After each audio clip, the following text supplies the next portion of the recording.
some of your thoughts about how um, work on culture has changed over the years. From your early days to today, it sure seems like there's a trend of a lot more people being interested in the subject of culture. It's a lot more in the popular press. How have you seen things change over your career? It's a good news, bad news Okay. situation.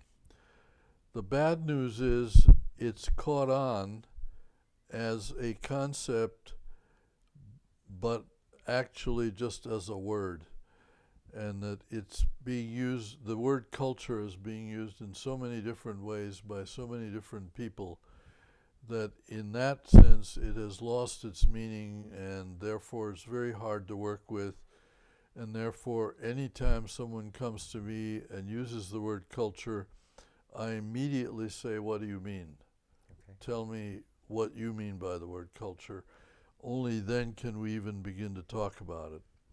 The good news is that there is a lot of recognition that at the deeper levels, all groups, organizations, occupations, if they have any kind of a history, they do develop a culture. It's not a non it's as much part of our life as personality and character is part of our individual life. So becoming sensitive to how norms and values very quickly become behavioral routines is a very important insight for employees and managers to have. And with that comes the further insight that what really stabilizes culture is what works. It's not that the boss says this is what we're going to do. That's the first step. But it doesn't go anywhere unless what they do actually works better. So the only way to build momentum is to see results? Is to see results, exactly.